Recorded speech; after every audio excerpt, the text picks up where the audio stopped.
This conference will now be recorded. अद्य शनिवासरः अथवा मन्दवासरः मार्गशीर्ष पौर्णिमा दत्तजयन्ती इति लोके दिनांक 18 डिसेंबर 2021 रसरत्न समुच्चय कोष्ठी विचार शंखं चक्रं जलौकां दधतमृतघटं चारुदोर्भिश्चतुर्भिः सूक्ष्मस्वच्छातिहृद्यां शुकपरिविलसन् मौलिमम्भोजनेत्रं कालाम्भोदोज्ज्वलाङ्गं कटितटविलसच्चारुपीताम्बराढ्यं वन्दे धन्वन्तरिं तं निखिलगगवनप्रौढदावाग्निलीलम् प्रौढदावाग्निलीलम् ब्रह्मणो हि समारब्धा मात्रेयाधीषु पूजिताम् अस्मदाचार्यपर्यन्तां वन्दे गुरुपरम्पराम् आयुर्वेदरतं वन्दे माधवाख्यं महागुरुम् आयुर्वेदामृतं सर्वं शिष्येभ्यो यः प्रदत्तवान् द्रष्टा ज्ञानी दृष्टकर्मा कृतकर्मा तथैव च अध्यापको विश्वश्रेष्ठो महान् संशोधकस्तथा गुणैरेतैः समुदितैः यत्कार्यं प्रतनोति सः समृद्ध्यर्थं हि कार्यस्य वयं नु प्रयतामहे सरस्वत्यै नमो यस्याः प्रसादात् पुण्यकर्मभिः बुद्धिदर्पणसङ्क्रान्तं जगदध्यक्षमीक्षते आत्रेयं प्रथमं वन्दे आयुर्वेदजगद्गुरुम् आयुर्वेदामृतं सर्वं गृहीत्वा हि सुरेश्वरात् अग्निवेशादिकेभ्यो यत् प्रयच्छत् सत्तमः प्रथमं तन्त्रकर्तारम् अग्निवेशं नमाम्यहम्।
अभी सुनाई दे रहा है? ओम शांति शांति शांति। यस, मालूम नहीं नेट कनेक्शन क्यों चला गया।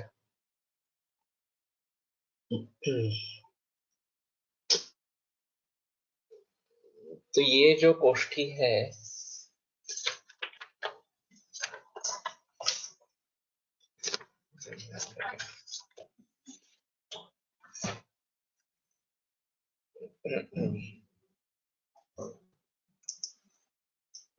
इसमें 4 भित्ति रहेंगे, एक भित्ति में एक दरवाजा रखेंगे, उसके ऊपर नीचे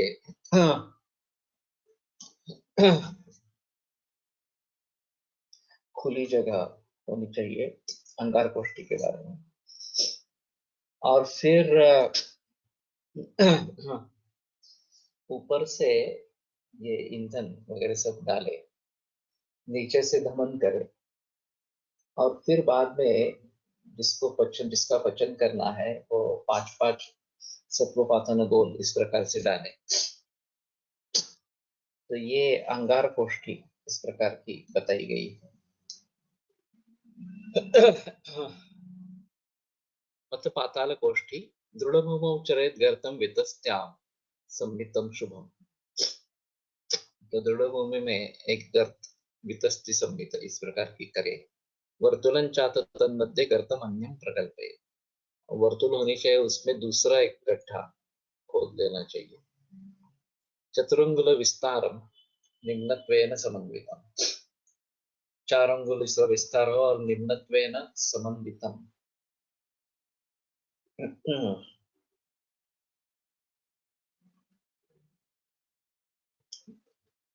और वो भी 4 अंगुल विस्तार, चौड़ा गोल आकार का दूसरा गड्ढा बनाए। किंचित समुन्नतम बाह्यम गर्ताभिमुखम निम्नतम वृच्चक्रीम पंचरंध्राभ्यां गर्भगर्तोदरे क्षिपे।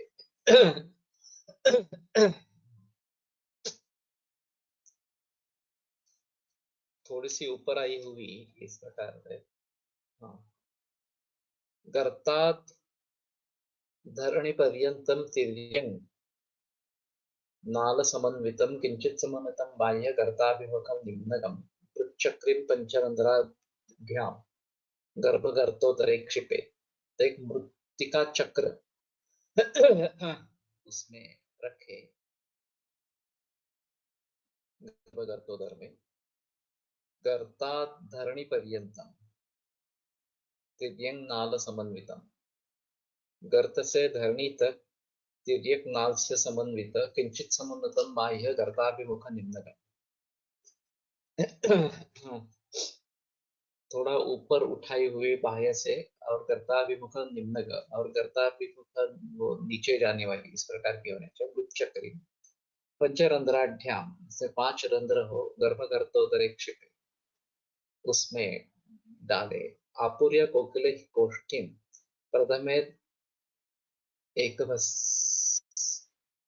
एकभस्रया पाताल कोष्ठिका येषां मृदूना सत्वपातिनी मृदूनां सत्वपातिनी मानसाध्य पदार्थानां नंदिना परिकीर्तिता।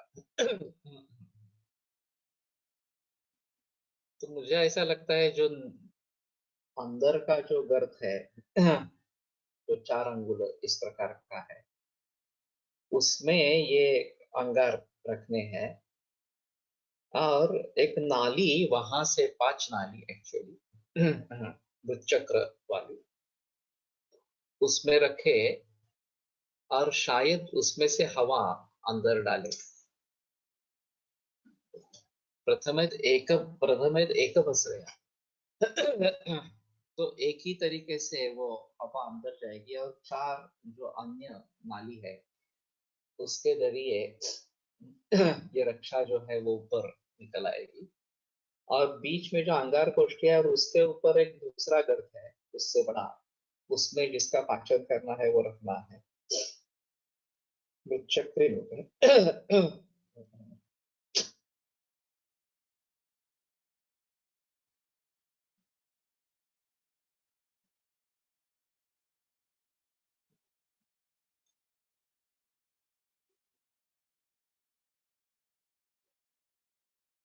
पाताल कोष्ठिका येषां मृदूनां सत्वपातिनी मानसाध्य पदार्थानां नंदिना परिकीर्तिता।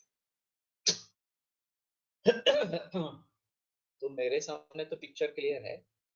उसमें 4-5 रंध्र होने चाहिए। एक रंध्र में से नाली जाएगी तिरछी और जिसका एक छोर जमीन के ऊपर इस प्रकार का आएगा, एक छोर नीचे गर्त में चला जाएगा और उसके ऊपर अगर अंगार रखते हैं और वहां से दमन करते हैं तो बाकी 4 रंध्र जो है उसमें से रक्षा निकल जाएगी जो इकट्ठा होती रहेगी।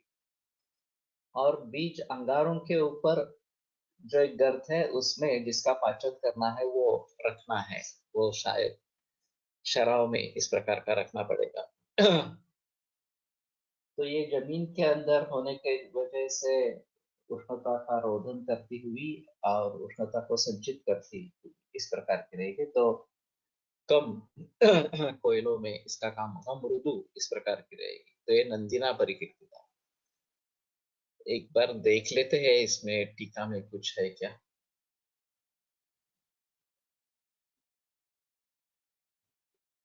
भ्रूपृष्ठ पर्यंत जयंतया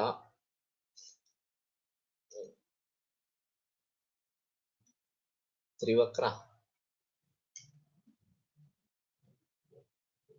कृतिमा कृतिनालसंयुक्तं किञ्चित् ईषत् उच्छ्रितं च गर्तमन्यं कुर्यात् तथा अभ्यन्तरगर्तमध्ये पञ्चरन्ध्रयुक्तां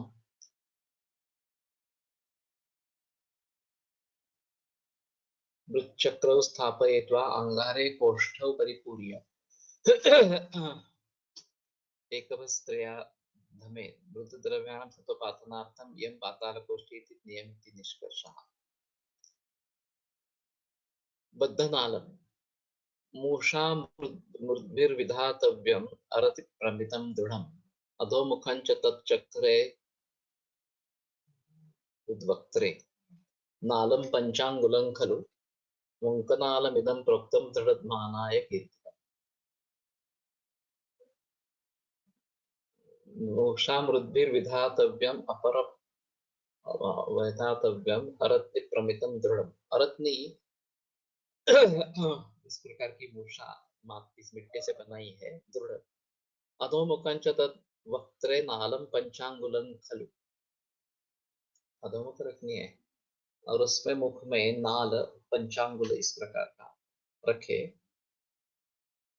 वंकनाल विदम प्रोक्तम दृढ़ मानाय कीर्तितम। तो ये वंकनाल कहा जाता है।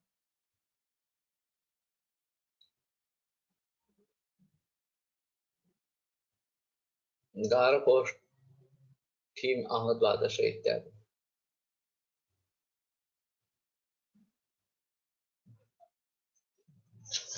समझ में नहीं आ रहा।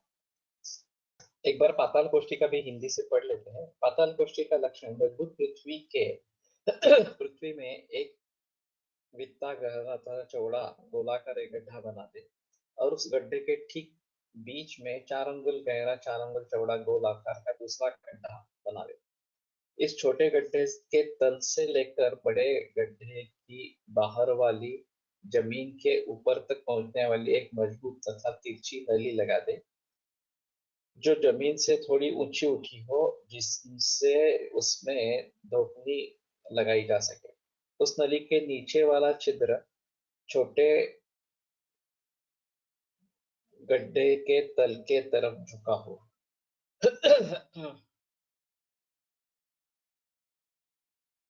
तिरछी नली में बैठा देने के बाद नली के बैठा देने के बाद अंदर वाले छोटे गड्ढे पर गड्ढे के ऊपर 5 छिद्रों वाला एक मजबूत और मिट्टी का बनाया हुआ चक्का बैठा दे।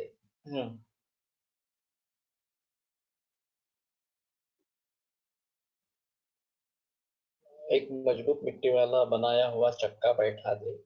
इसके संपूर्ण बड़े गड्ढे की कोयले से इसके बाद संपूर्ण बड़े गड्ढे को कोयले से ढक भरकर आग जला दे और एक धमनी से दहन किया जाए। इसे पाताल कोष्ठी कहते हैं। मृदु पदार्थों के सत्वपातन के लिए दिए गए। अल्प दमन के द्वारा जिन पदार्थों का सत्वपातन हो सकता है, ऐसे पदार्थों का सत्वपातन के लिए रसशास्त्री नंदी ने इस कोष्ठी का निर्माण किया है। तो इससे तो लगता है कि उसमें जो चक्री का रत्नी है उसमें 5 छिद्र होने हैं और ये नली जो जाएगी वो उसके नीचे जाएगी। ये चक्रिका बड़े गड्ढे के नीचे तल में बैठेगी तो नीचे ये हवा के लिए जगह रहेगी और दमन करने से जो अंगार उस चक्रिका पे ऊपर है, चक्री जो है उसके ऊपर है, उसके ऊपर दूसरा भांड तो रखना पड़ेगा। ये यहाँ पे कुछ लिखा नहीं इसमें। और जिसका पचन करना है, सत्व बनाना है और वो शायद अंतर्धूम करना है या खुला रखना है, ये भी बात पता नहीं चल रही इसमें सत्व निकालने के लिए। तो ये छिद्र जो है वो 5 छिद्र उसी में रहे, ऐसा भी हो सकता है। मैंने सोचा था कि वहां से ये वायु बाहर निकलता रहेगा। नली से, बाह्य नली से गमन करके वो इस मुख चक्र के नीचे चला जाएगा, वहां से 5 छिद्रों के द्वारा बाहर आएगा और वहां पे जो अंगार रखे हैं उनको अच्छी तरीके से प्रदीपित प्रदीपित करेगा। और उसके ऊपर जो भी हम रखेंगे उसका सत्वपातन भली भांति होगा, तो ये ज्यादा अच्छा इस प्रकार का लगता है। गारकोष्ठ्या लक्षण द्वादशांगुल निम्नाया प्रादेश प्रमिता तथा चतुरंगुलतश्चोर्ध्वं वलयेन समन्विता पुरुच्छिद्रवतीं चक्रीं वलयोपरि निक्षिपेत् शिखित्रांस्तत्र निक्षिप्य प्रथमे वंकनालतः गारकोष्ठीयमाख्याता पृष्ठलोह विनाशिनी। और ये बाद में आए मृषा मूषा मुरुद्भिर्विधातव्यम् अरत्य क्रमितं दृढ़म् अधोमुखं च तद्वक्त्रे नालं पंचांगुलं खलु वंकनालमिदं प्रोक्तं दृढ़मानाय कीर्तनम्। ये पहले आया है और फिर ये दूसरी गारकोष्ठी, ये पहले गारकोष्ठी है। द्वादशांगुल निम्नाया प्रादेश प्रमिता तथा, तुम्हारा अंगुल निम्न प्रादेश प्रमिता तथा चतुरंगुल चोर्ध्वं वलयेन समन्विता भूरिच्छिद्रवतीं चक्रीं वलयोपरि निक्षिपे चिकित्सांस्तत्र विक्षिप्य प्रथमे दृढ़नालतः वंकनालतः गारकोष्ठीयमाख्याता पृष्ठलोह विनाशिनी। 12 अंगुल गहरी या ऊंची और एक प्रादेश लंबी तथा चौड़ी एक कोष्ठी बनावे, इसके तल में 4 अंगुल की ऊंचाई पर एक वलय छल्ला कोष्ठी की दीवार में ही लगाते हैं और इस वलय के ऊपर अनेक छिद्र वाली लोहा या मिट्टी की बनाई हुई चक्की रखते हैं। इसके बाद इस चक्की पर कोयला भर वंकनाल की सहायता से तीव्र तीव्र दमन करे, इसको गारकोष्ठी कहते हैं। इससे चोना चांदी आदि धातुओं में मिली हुई धातुओं को नष्ट करने के लिए उपयोग किया जाता है। भ्रष्ट लोह विनाशिनी, ये चूल्हा जैसा ही है। जैसे कि चूल्हे में नीचे अवकाश होता है, तो ये 12 अंगुल इस प्रकार का अवकाश है और एक प्रादेश पर लंबी तथा चौड़ी कोष्ठी बनाए। एक प्रादेश का क्या मतलब होगा, मेरे ख्याल में एक बीच इस प्रकार का होगा।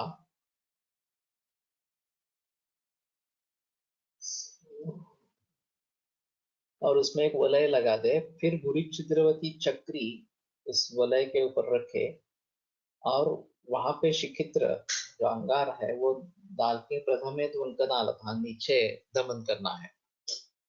तो वही प्रिंसिपल है कि हवा मिलनी चाहिए उसको अंगार कोष्ठी को, और उसके ऊपर जिसका ये पाचन करना है वो रखे। ये बिल्कुल चूल्हे जैसा इस प्रकार का ही है। मूषा मृद्भिर्विधातव्यम् अरति प्रमितं दृढ़म् अधोमुखं च तद्वक्त्रे नालं पंचांगुलं खलु मुंकनालमिदं प्रोक्तं दृढ़मानाय कीर्तितम्। मूषा निर्मापक सामान्य मिट्टी से अरत्न प्रमाण डब्बी तथा मजबूत नली बनावे और उसके एक सिरे पर नीचे की ओर चुनी हुई और 5 अंगुल लंबी दूसरी नली भी बनाए।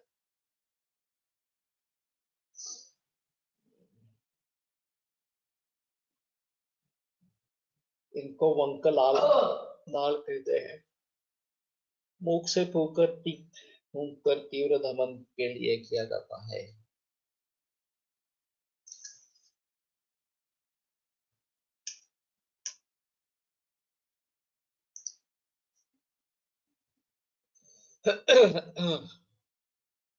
समझ में नहीं आ रहा बद्ध नालम।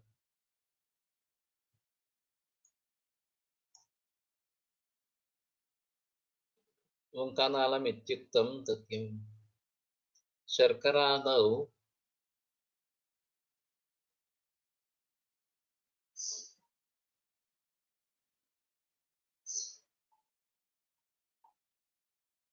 तन्मुखे पञ्चाङ्गुलप्रमाणम् अधोमुखं नालमेकं योजयेत् दृढद्मानाय तत् ओंकानालं विदितव्यम्।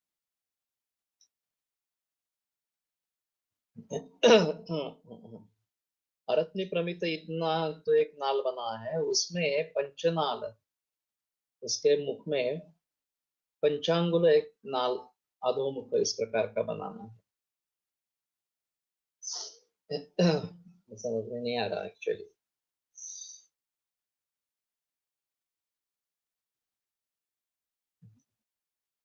कोष्ठी सिद्ध रथादीनां विधानाय विधीयते।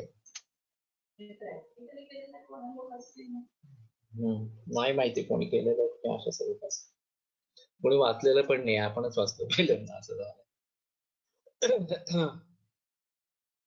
सिद्धरसादीनां विधानाय विधीयते द्वादशाङ्गुलोपोत्सेदा सा बुध्ने चतुरङ्गुला तिर्यक् प्रथमनायास्या मृदुद्रव्यविशोधिनी मूषाकोष्ठी यंत्राणी। तो सिद्धरसादीनां विधान के लिए कोष्ठी विधीयते बताते हैं। द्वादशाङ्गुलोपोत्सेदा 12 अंगुल उच्छेद वाली सा बुध्ने चतुरंगुला,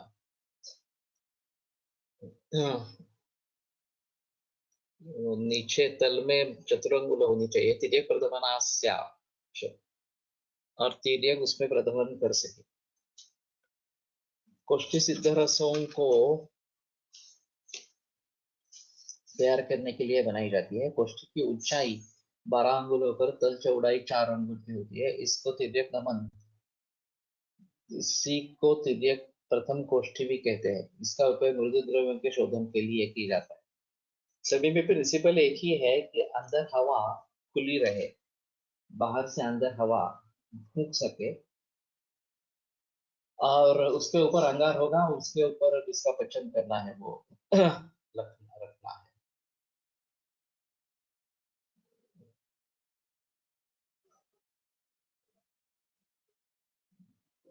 तभी पुट्टानि रसादि द्रव्य पाकानां प्रमाण ज्ञापनं पुटं नैष्टोन्यूनाधिक पाकः सुपाकः इदम् औषधम् सुपाकम् इदम् औषधम्।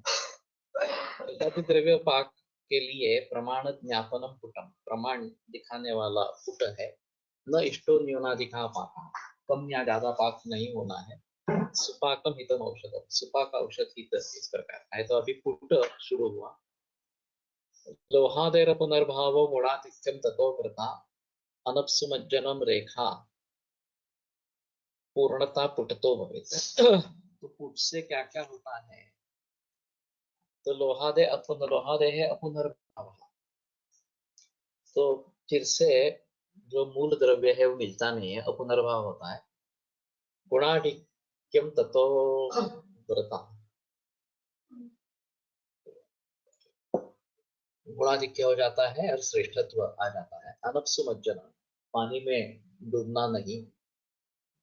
रेखा पूर्णता और रेखा पूर्णता ये पुट में हो जाते हैं। तो ये सामान्य लक्षण है, पुट अच्छा हो गया, भस्म अच्छा हो गया, ये दिखाने के लिए।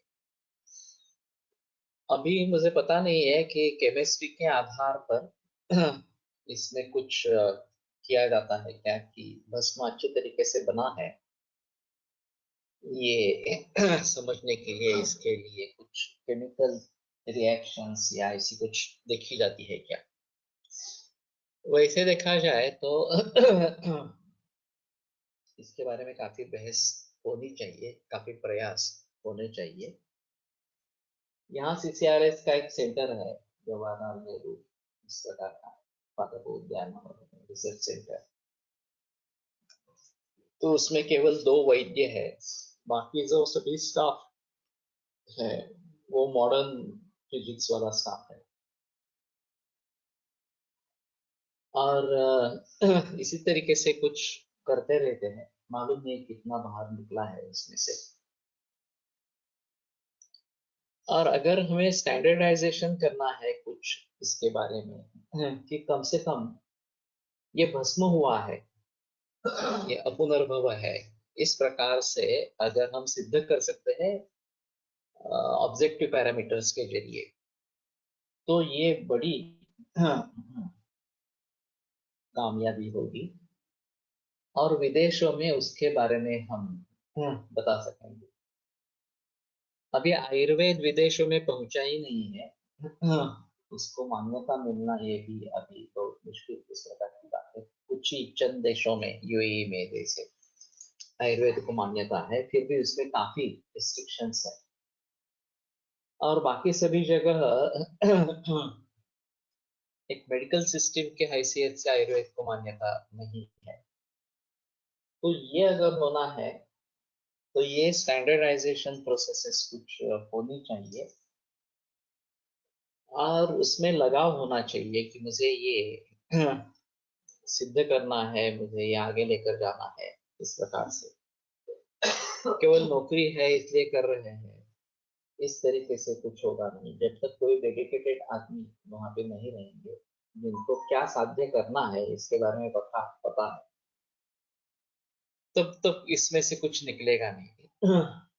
तो ये सब तो सब्जेक्टिव पैरामीटर्स है, रेखा पूर्णता, अनपसमज्जनम, गुणाधिक्यम वगैरह वगैरह, अपुनर्भाव। इस प्रकार से अपुनर्भाव के बारे में सोच सकते हैं थोड़ा सा, किसी भी तरीके से अगर ये फिर से ओरिजिनल द्रव्य मिल जाता है तो अपुनर्भाव नहीं हुआ है, ये स्पष्ट होगा। और फिर ये हमारे लिए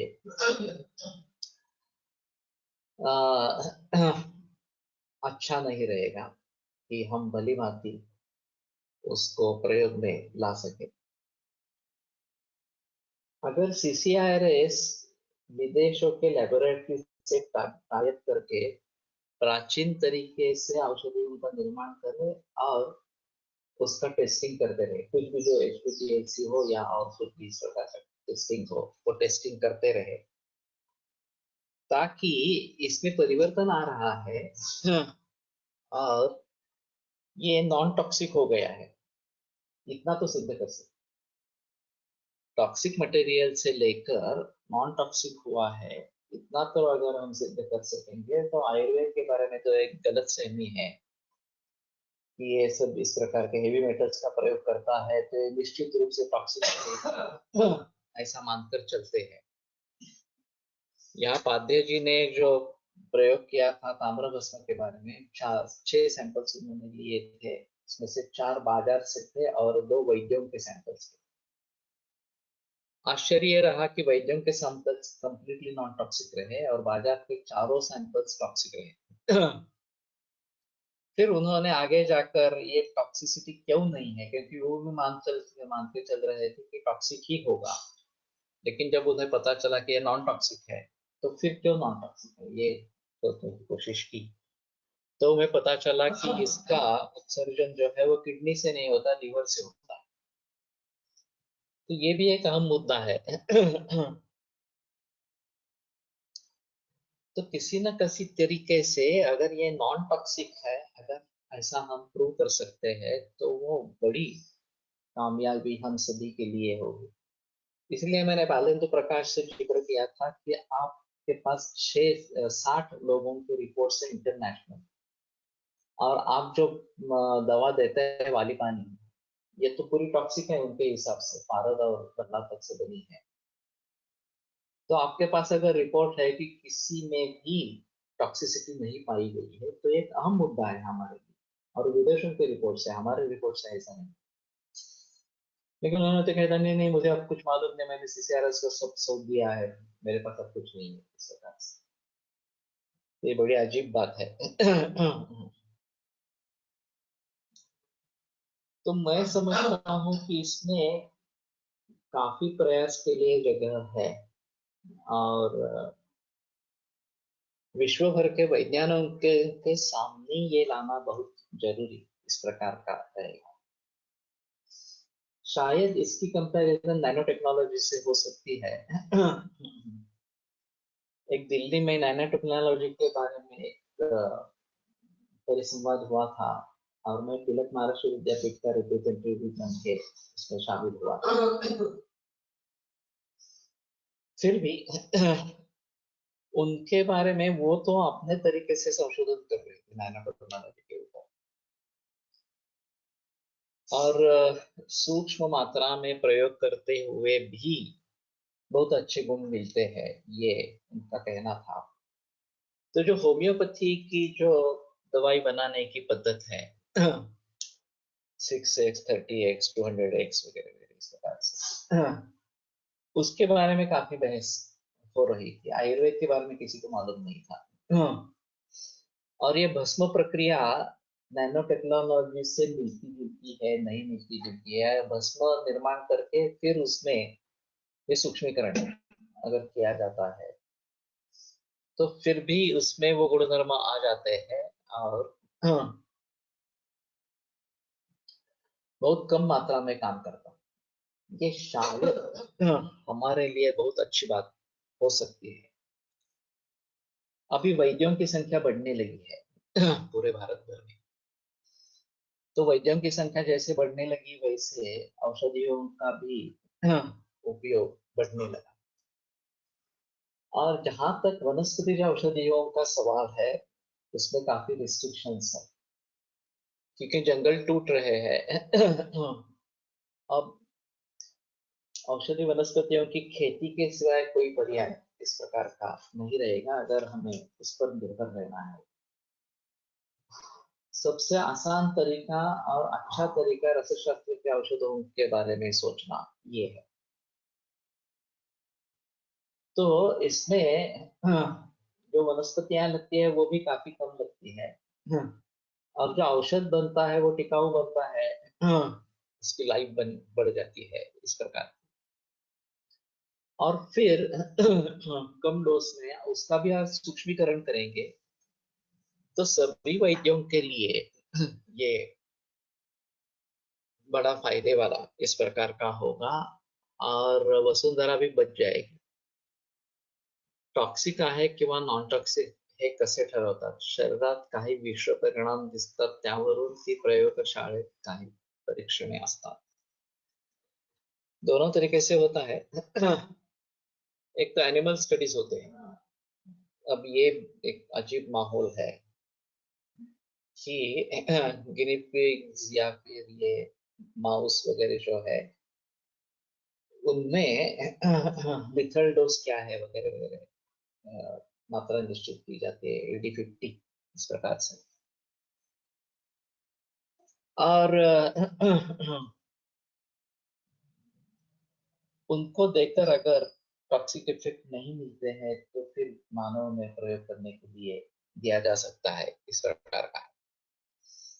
और उसके ट्रायल्स होते रहते हैं कि रक्त वगैरह का परीक्षण, बाकी इधर चीजों का परीक्षण होता रहता है।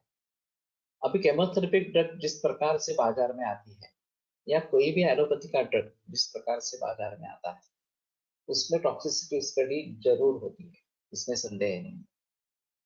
उसमें धूलफेक भी होती है, वो एक अलग बात है। लेकिन सिस्टम के अनुसार उसमें टॉक्सिसिटी स्टडी होना जरूरी है, और ये नॉन टॉक्सिक है या कम से कम टॉक्सिक है, ऐसा निर्भर होने पर ही वो दवा बाजार में आ सकती है। तब तक उसको अनुमति नहीं मिलती है। इसका अप्रूवल एफडीए के द्वारा दिया जाता है। और ये एक अजीब माहौल है कि जिस द्रव्य को, जिस मेडिसिन को आपने नॉन टॉक्सिक करके ह्यूमन यूज के लिए ठीक है ऐसा करके उसको अनुमति दे दी, उसी के बारे में 4-5 बरस के बाद बहुत सारे कॉन्ट्रोवर्शियल रिपोर्ट्स आने लगते हैं, और फिर पता चलता है कि ये नहीं टॉक्सिक है, और फिर मुकदमा चला जाता है, और उस कंपनी या उस मेडिसिन को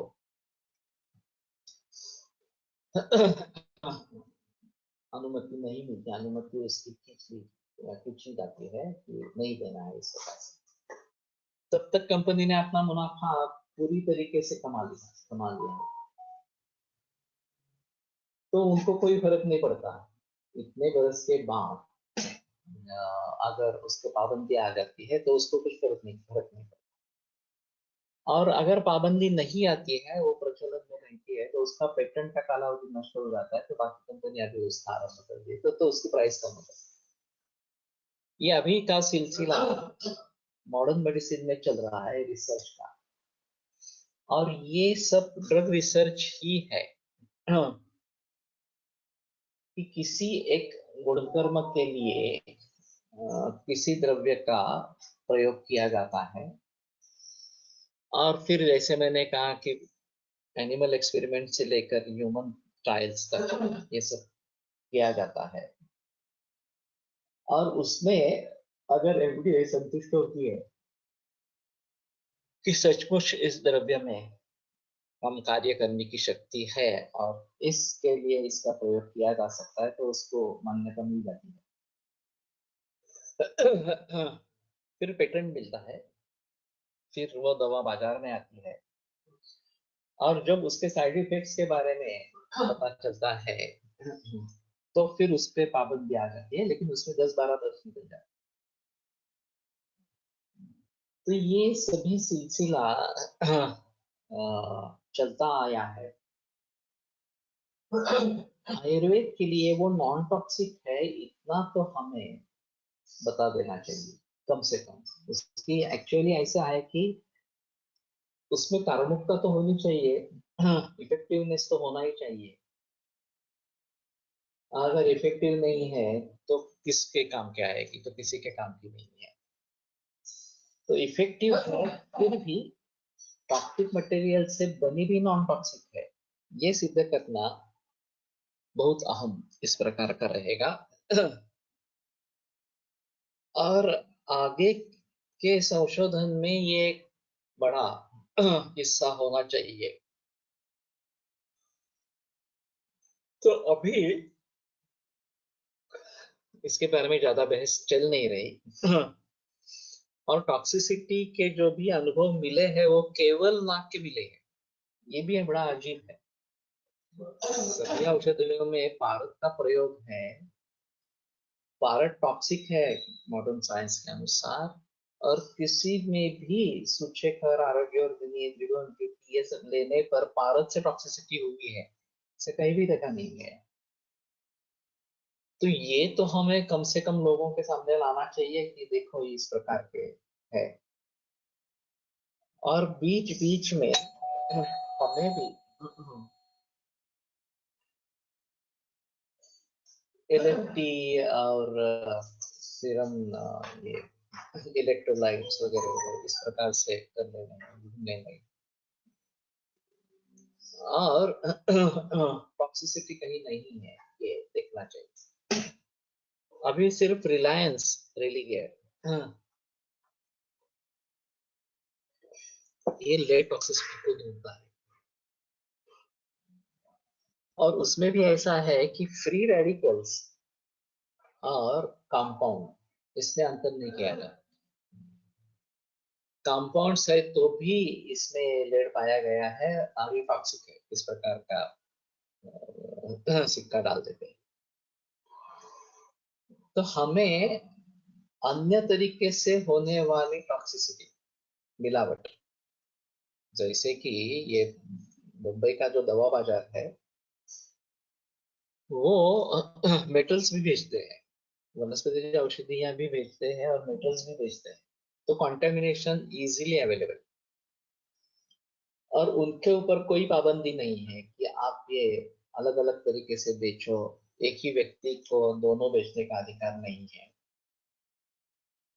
ये पाबंदी लगाई गई है निर्माताओं पर, औषधि निर्माताओं। वो चाहे तो रॉ मटेरियल रिजेक्ट कर सकते हैं कि नहीं ये टॉक्सिक है और हम नहीं लेंगे, वो भी कुछ नहीं करते। जब फिनिश्ड गुड हो जाता है और विदेशों में चला जाता है, एक्सपोर्ट होता है, तो वहां टॉक्सिसिटी स्टडी होती है, और फिर वो बताते हैं नहीं ये टॉक्सिक है, आप मत लेना, इस प्रकार से।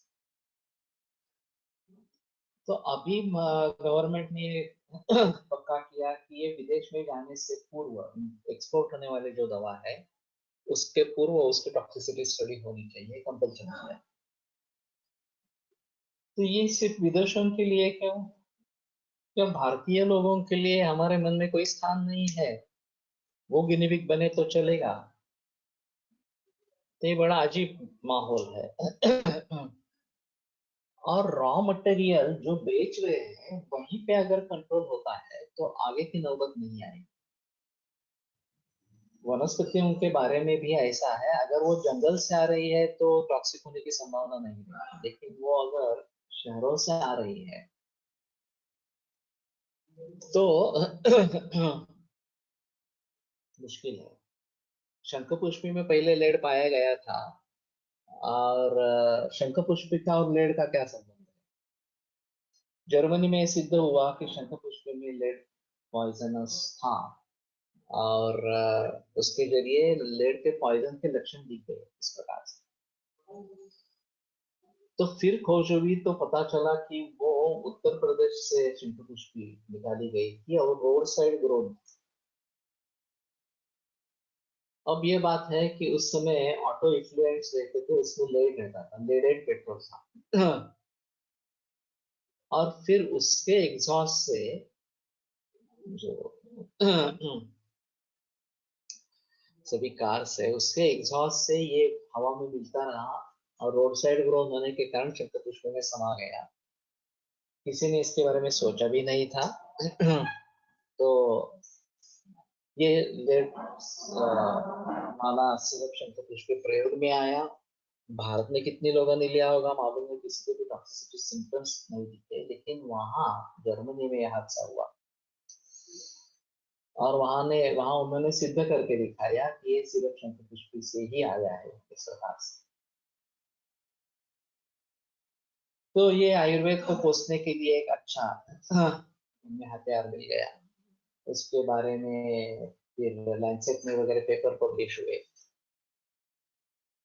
अब ये बात ऐसी है कि अगर ये सच्ची बात है तो उसको कैसे रोकेंगे? बाद में अनलेडेड पेट्रोल आ गया, ये अलग चीज इस प्रकार की है। बट सिर्फ इसी से ले जा रहा है ऐसा नहीं है। ये दूसरे भी तरीके से ले आ रहा है। वो फ्री रेडिकल्स के रूप में आ रहा है। और स्वर्ण भूपति या गर्भपाल रस, इनमें जो नागवंश है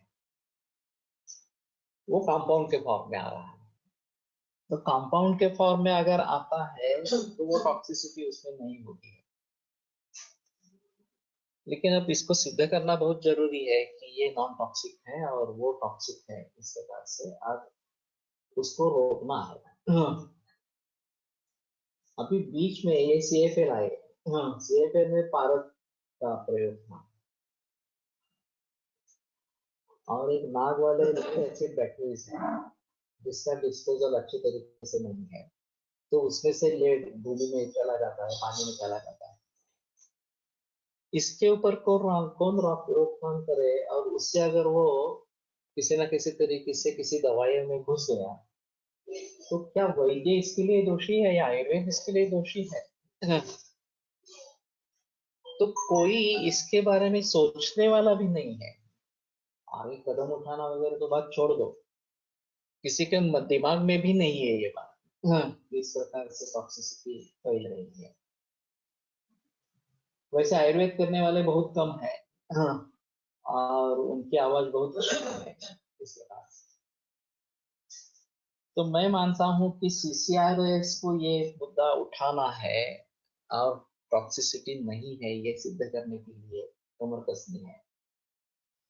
पतंजलि ने हरिद्वार में काफी बड़ी लैब खड़ी की है, अल्ट्रा मॉडर्न लैब खड़ी की है, मैंने देखी है। और अपने अपने औषधियों के बारे में वहां पे वो टॉक्सिक है नहीं है संशोधन करते रहते हैं, लेकिन उसको कौन मानेगा? चाहे आपकी लैब अल्ट्रा मॉडर्न हो, फिर भी उसमें से जो नतीजे निकल आ रहे हैं उसको कोई मानने वाला नहीं है। विदेश वाले लोग उनके लैब में अगर ये सिद्ध होता है तभी मानेंगे, नहीं तो नहीं मानेंगे। तो हमें इसके बारे में गहराई में जाकर सोचना है। और अगर किसी ना किसी तरीके से नॉन टॉक्सिक है, ऐसा हम सिद्ध कर सकते हैं विदेशों में। तो शायद रसशास्त्र ये आयुर्वेद का हिस्सा बनकर विदेशों में चला जाएगा। अभी विदेशों में आयुर्वेद यानी कि हर्बल इस प्रकार का प्रभाव है जो आधा अधूरा है। तो हर्बल को छोड़कर हमें कुछ भी प्रयोग नहीं करना है, ऐसा उसका मतलब होगा, और ये सही नहीं है। तो ये गलतफहमी दूर करने की कोशिश किसी ने भी नहीं की है। क्योंकि सब घबरा जाते हैं कि अगर हम डिटेल्स के बारे में बात करेंगे तो हमें कुछ भी मौका नहीं मिलेगा और आगे जाने के लिए कुछ होगा नहीं इस प्रकार। कुछ हद तक ये बात सही है, फिर भी उसके लिए प्रयास तो होने चाहिए। Basically Ayurveda is a science, Ayurveda is a philosophy, ये बात समझाना बहुत जरूरी है। और फिलोसफी के अंतर अंगभूत औषधियों का प्रयोग है। और प्रयोग समय व्याधि निर्णय मुझे धातु विशुद्ध शुद्ध समय जीवन को इसके बारे में काफी बहस होनी है। ये आयुर्वेद का प्रिंसिपल है, तत्व है। एक व्याधि को मिटाते समय दूसरी व्याधि को निर्माण नहीं करना है इस प्रकार से। और उसके काफी तरीके हैं।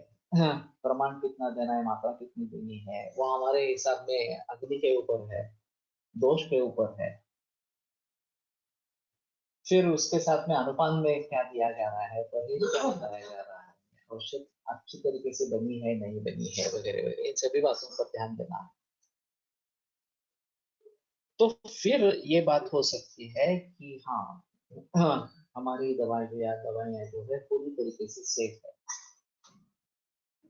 अब स्थिति ऐसी है कि एलोपैथी हाँ, जहाँ समाप्त हो जाती है, देने लायक कुछ भी नहीं रहता, मरीज की तबीयत बिगड़ती जाने वाली इस प्रकार की है। तो लोग कुछ भी करने के लिए तैयार होते हैं। अभी केमोथेरेपी देते हैं, क्यों देते हैं? क्योंकि उन्हें लगता है कि उससे मरीज ठीक होने वाला है, इसलिए केमो देते हैं। मालूम है कि ये तो जहर है, फिर भी देते हैं। तो उसी प्रकार से आयुर्वेद में लोग आते हैं कि ठीक है, मालूम है, फिर भी हमें इसके बारे में देखना है इस प्रकार से। जर ग्रंथोक्त पद्धतीने सर्व फार्मसीना औषध बनवणे, भस्म बनवणे केले तर कुठलीही टॉक्सिसिटी 100% सापडत नाही. म्हणून फायनल ड्रगची टॉक्सिसिटी स्टडी करण्यापेक्षा सरकारने सर्व फार्मसीच्या कंपल्सरी ग्रंथोक्त पद्धतीने भस्मीकरण निर्माण करावे असे कायद्याने बंधनकारक करायला हवे. कारण आता जर फार्मसी ग्रंथोक्त पद्धती वापरत नसतील तर ते टॉक्सिसिटी स्टडी मध्ये पास होत नाही. यावेळेस असा निष्कर्ष काढला जातो की सरसकट सर्वच आयुर्वेदिक औषधी टॉक्सिक आहेत सरसकट. पण त्यांचा उत्पादनाच्या पद्धतीवर फार्मसीमधील कोणीही विचार करत नाही. हे बदलायला हवं. कौन बदलेगा? करप्शन ये एक स्थायी भाव है भारत का। और पूरे देश में ऊपर से नीचे तक करप्शन है। और जहां जहां लाइसेंसिंग है वहां तो करप्शन बहुत ज्यादा है। तो इसमें लोगों को इसमें बिल्कुल दिलचस्पी नहीं है कि राष्ट्र के हित में सोचे, आयुर्वेद के हित में सोचे। मुझे पैसे मिल रहे हैं, ठीक है, मैं मान्यता दे देता हूँ इस प्रकार से। और अगर आप भली भांति काम कर रहे हैं तो भी बगैर पैसों से काम नहीं करते। आप प्रामाणिकता से काम कर रहे हैं तो भी अगर आप पैसे नहीं देंगे तो आपका काम नहीं होगा। हमने त्रिस्कंद कोश के बारे में प्रयास किए, फिर बाद में कैंसर रिसर्च के बारे में प्रयास किए।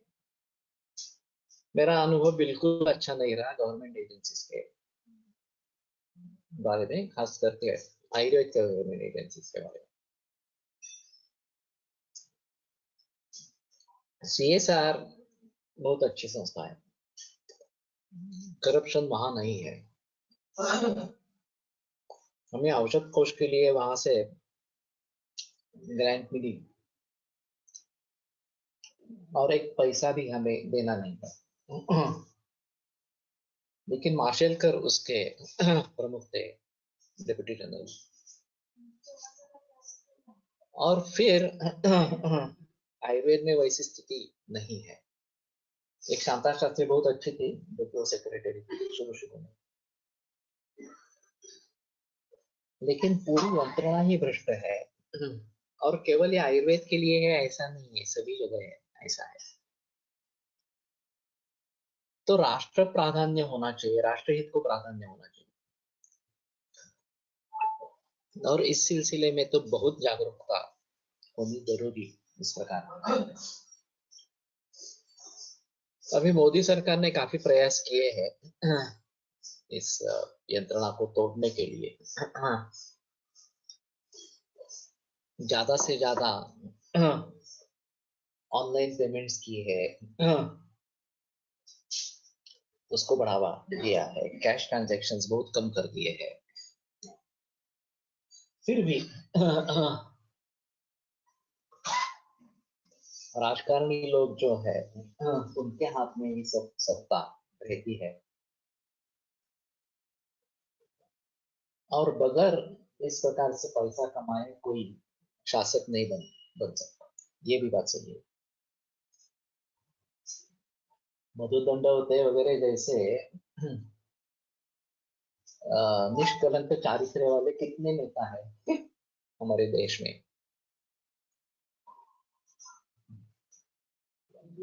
तो इन सभी के बारे में सोचना पड़ेगा, कैसे करेंगे। कम से कम हम जो दवा दे रहे हैं वो नॉन टॉक्सिक रहे, इसके बारे में तो हमें सोचना ही है, चाहे कंपनी का निर्माण किया हुआ अच्छा न हो। इसलिए मैं जोर कर रहा हूं कि हमारे ही छात्र ये बनाए, अब मेडिसिन बनाए और उन्हीं का हम प्रयोग करें, कंपनियों से नहीं लेंगे। लेकिन सभी जगह पॉसिबल नहीं होता है, कहीं कहीं भी ऐसा होता है हमारे पास दवा नहीं है, वो चाहिए दवा और कंपनी की उपलब्ध है, तो शायद हम उसके बारे में सोच सकते हैं। तो फिर मैं रसशास्त्र की दवाइयां हैं तो 6x करके उसको बनाना, प्रयोग में लाना, ये करता हूँ, ताकि उसमें मूल द्रव्य मिलता ही नहीं। और फिर भी उसके परिणाम तो होते हैं, कम मात्रा में काम हो जाता है। मैं बड़े सोच समझ कर इस मुद्दे पर आ गया कि हमें 6x करके ही रसशास्त्र के दवाइयों का प्रयोग करना है, तो ताकि हमारे ऊपर कोई नौबत इस प्रकार की नहीं आए कि हम टॉक्सिक दे रहे हैं, दवाइयां दे रहे हैं। प्रयास तो यही करेंगे कि हम खुद दवाइयां बनाएंगे, हमारे छात्रों से दवाइयां बनवाएंगे, जो शॉर्टकट्स नहीं लेंगे, प्राचीन पद्धति के अनुसार ही दवाइयां बनाएंगे। लेकिन ये सभी को सोचना है। अगर शॉर्टकट्स लिए जाते हैं, वैद्य उसका प्रयोग करते रहते हैं और टॉक्सिसिटी किसी को हो जाती है, तो केवल वो वैद्य या फार्मेसी बदनाम नहीं होती, आयुर्वेद बदनाम होता है। तो ये तो बात नहीं होनी है कि इस प्रकार से आयुर्वेद की बदनामी हो, ये तो बात नहीं होनी चाहिए। और लोगों को भी सुरक्षित दवा मिलनी चाहिए, चाहे भारतीय हो चाहे विदेशी हो। भारतीय है इसलिए कुछ भी चलेगा, ये तो नहीं बात होनी चाहिए। हम भी आदमी ही है। तो मैं सोचता हूँ कि इसमें अगर परिवर्तन लाना है तो काफी प्रयास करने पड़ेंगे। आसान नहीं है बिल्कुल। और जो मानसिकता है वो छोड़नी चाहिए। अच्छी तरीके से पैसे कमाएंगे, बुरे तरीकों का इस्तेमाल नहीं करेंगे, ये अगर कर सकते हैं तो अच्छे वैद्यों की संख्या, अच्छे औषध निर्माताओं की संख्या बढ़नी चाहिए, और उन्हीं के औषधियों का अगर प्रयोग करते रहेंगे तो बाकी लोग अपने आप हट जाएंगे। और ये टॉक्सिसिटी का मुद्दा कभी खड़ा नहीं हो पाएगा। और दूसरी तरीके से लोगों तक हम विषयों का प्रयोग करते हैं फिर भी वो नॉन टॉक्सिक होते हैं, ये बात पहुंचानी चाहिए। हम केवल वनस्पति औषधियों का प्रयोग करते रहते हैं ऐसा नहीं बताना, ये एक अहम इस प्रकार का मुद्दा है। मेरे पास डॉक्टर्स भी है ट्रीटमेंट के लिए, पूछ भी लेते हैं कि आप मेटल्स, हेवी मेटल्स का प्रयोग करते हैं क्या, तो मैं बताता हूँ हाँ मैं करता हूँ इस प्रकार से। फिर भी आपको दवा लेनी है तो आप लें, इस प्रकार से। कुछ मानते नहीं है, छोड़ के जाते हैं। कुछ मानते हैं, और वास्तव में ऐसा है कि उन्हें उससे फायदा होता है नुकसान होता है वो तो लेने के बाद ही पता चलेगा ना। लेकिन वो मानेंगे नहीं, इसलिए हमें देना ही नहीं है, दवा देनी ही नहीं है, ये तो बात नहीं करनी है इस प्रकार से। तो मैं समझता हूँ कि काफी गंभीर विषय है, और हमारे हिसाब में देखा जाए तो उसके बारे में काफी बहस होनी जरूरी इस प्रकार की है। तो ठीक है, अगले गुरुवार को आगे देखते हैं।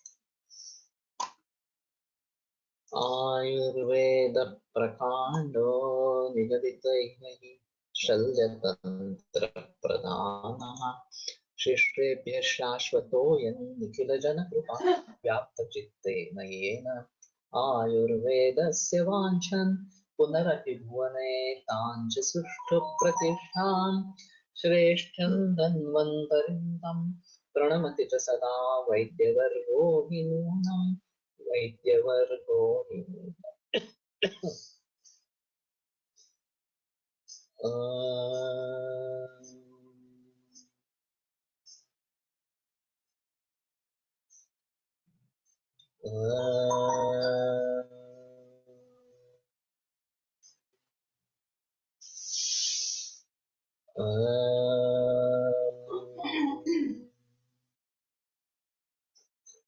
सभी को दत्त जयंती की हार्दिक शुभकामनाएं। सोमवार को